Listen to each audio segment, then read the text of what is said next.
वक्त हमारे साथ मौजूद हैं जो किसानों के समर्थन के लिए यहाँ पहुँचे हुए हैं। वन प्रताप सिंह, आपका बहुत बहुत स्वागत है जी। क्या कहेंगे, किसानों के आंदोलन में एक बार फिर से जान आ गई राकेश टिकैत के भावुक होने के बाद? नहीं, किसानों के आंदोलन में वाकई में जान पहले से ही थी, लेकिन लोगों को थोड़ा सा गलतफहमी थी, क्योंकि पर्टिकुलर जिस दिन की बात थी उस दिन लोग जो सिर्फ उसी दिन के लिए आए थे, उसके बाद वो चले गए थे, लेकिन वापस आना ही था। पर सरकार को धन्यवाद जो उसने ऐसी परिस्थिति पैदा की कि सारे के सारे रात में आ गए। और ये आंदोलन हमने उस दिन भी कहा था, आज फिर कह रहे हैं कि अब बहुत मजबूती के साथ ये आंदोलन बढ़ेगा, और जैसा कल्पना भी नहीं थी सरकार की, होगी नहीं, उससे भी कई गुना ये आंदोलन अब बढ़ेगा, आपको दिखेगा, दुनिया को दिखेगा।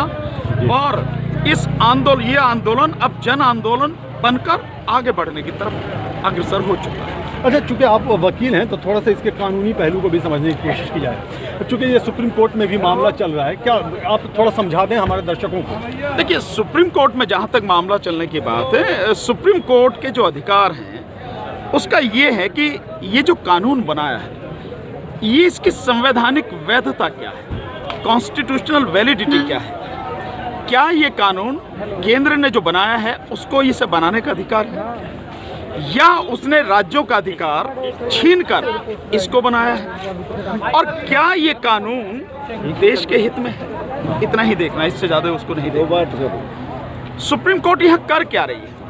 सुप्रीम कोर्ट ने जो काम किया है, उसने एक कमेटी बनाई, और उस कमेटी के लिए उसने ये कहा है कि जो 4 सदस्य आप जानते हैं, एक निकल गए उसमें से, जो बाकी 3 हैं, चारों के चारों, और जो बकाया रहेगा 3, वो सारे के सारे सरकार का ही पक्ष रखने वाले लोग हैं, सरकार के ही कानून को अच्छा बताने वाले लोग हैं, उसी का प्रचार करने वाले हैं। और वो चाहते हैं कि दुनिया भर में जैसे मुक्त अर्थव्यवस्था की बात है, इसी तरह की उस मुक्त अर्थव्यवस्था को चाहते, उन लोगों की कमेटी बनाई। उस कमेटी में 2 चीजें बहुत ज्यादा खतरनाक है। नंबर 1, जितने भी तीनों लोग हैं उनमें से किसी को कानूनी जानकारी नहीं है। हो सकता है खेती की जानकारी हो सकता है उसमें कोई टेक्नोलॉजी वगैरह उसकी जानकारी हो, लेकिन कानूनी सलाह जब सरकार मांग रही है और कानून पर मांग रही है, तो उसकी जानकारी के लिए कानूनी आदमी होना चाहिए कि नहीं होना चाहिए? तो जिनको आपने बनाया उन्हें कानून की कोई जानकारी नहीं है, नंबर 1। नंबर 2, जो वो चाहते हैं, सुप्रीम कोर्ट ने कहा है कि ये कमेटी हमने अपने लिए बनाई है, और वो ये कमेटी हमें बताएगी कि इसके किन प्रावधानों को हटाया जा सकता है। इसका मतलब ये है कि प्रावधान हटाने की बात कर रहे हो आप, तो मतलब संशोधन की बात कर रहे हो, तो संशोधन की बात तो सरकार ही कर रही है।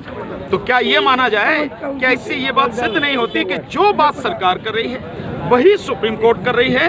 तो क्या दोनों में कोई मिली भगत तो नहीं, कोई तालमेल तो नहीं है, या दोनों एक दूसरे के पूरक तो नहीं है? नहीं तो सुप्रीम कोर्ट का जो काम है उसको वो करना है। इसकी कॉन्स्टिट्यूशनल वैलिडिटी आपको निर्धारित करनी है, कानून है तो आप रिट को जो लगाई हुई है उस रिट को खारिज करो, कहो कानून सही है, लेकिन और नहीं है तो कहिए कि कानून गलत है, कानूनों को खत्म कीजिए। लेकिन आप जो ये बात कह रहे हैं, ये तो बड़ी बात है ना कि आप कह रहे हैं कि मिली भगत तो नहीं है। हाँ, तो मैं तो बड़ी बात कर रहा हूँ, आपसे थोड़ी कर रहा हूँ। मैं तो ये बड़ी बात जो मैं तो किस बिना पे, इस बिना पे कि सुप्रीम कोर्ट का काम क्या है? सुप्रीम कोर्ट का काम है संवैधानिक वैधता कानूनों की देखना, और आप कानूनी वैधता नहीं देख रहे हैं, संवैधानिक वैधता नहीं देख रहे हैं, आप उसमें संशोधन की बात कर रहे हैं। जो रिट पड़ी है, क्या वो संशोधन की मांग कर रही है? जो रिट पड़ी है वो संशोधन की नहीं, वो कानून को खत्म करने की बात कर रही है। तो आप संशोधन की बात क्यों कर रहे हैं? आप मुझे बताइए, आपके सामने कोई एक सवाल लाया जाएगा, आप उस सवाल का जवाब दोगे ना। ये तो नहीं कि सवाल तो कुछ और है और कब कर कुछ और है, ऐसा तो नहीं हो सकता। एक सामान्य सी बात। दूसरी बात ये है, ये बिल्कुल खुला हुआ सबके सामने कानूनी है, जो कानून जानने वाले हैं, और सुप्रीम कोर्ट से ज्यादा कौन कानून जानेगा? सुप्रीम कोर्ट को ये समझ में पहले ही दिन से आना चाहिए कि ये जो कानून है ये केंद्र को बनाने का अधिकार नहीं है, ये राज्य का क्षेत्र है और राज्य को ही कानून बनाने का अधिकार है। यानी राज्य की कोई विधानसभा बना सकती है, केंद्र सरकार नहीं बना सकती। क्यों? क्योंकि ये राज्य के विषय है। खेती यानी कृषि और मार्केटिंग दोनों, जो संविधान का अनुच्छेद 246 है उसमें जो 7वीं अनुसूची है, उसकी जो यूनियन लिस्ट है उसमें इनमें से कोई सब्जेक्ट नहीं है। जो दूसरा स्टेट लिस्ट है उसमें सीरियल नंबर 14 और सीरियल नंबर 28 दोनों पर 14 पर कृषि और 28वें पर मार्केटिंग। ये दोनों सब्जेक्ट तो ये स्टेट का सब्जेक्ट है। आप कह रहे हैं कि ये कंकरेंट लिस्ट में यानी तीसरी जो समवर्ती सूची है और उसके सीरियल नंबर 33 पर आप जो ट्रेड एंड कॉमर्स है उस ट्रेड एंड कॉमर्स को लेकर आप कृषि में हस्तक्षेप कर रहे हैं। ट्रेड एंड कॉमर्स अलग चीज है, मार्केटिंग अलग चीज है, कृषि अलग चीज है। इतनी भी समझ नहीं है क्या सरकार को? तो ये जो जिस तरह से सरकार ने ये सब किया है, सुप्रीम कोर्ट की जिम्मेदारी यही थी, क्या उसे ये कानून बनाने का अधिकार है या नहीं, और जो कानून बनाया उसकी कॉन्स्टिट्यूशनल वैलिडिटी है या नहीं, बल्कि सुप्रीम कोर्ट इससे अलग जा रही है। दूसरी बात, सुप्रीम कोर्ट ने इसको स्टे कर दिया। आप स्टे कर रहे हैं, हमें इससे कोई फर्क नहीं पड़ता। आप स्टे करो मत करो, किसान पे कोई फर्क नहीं पड़ता, जनता पे कोई फर्क नहीं पड़ता।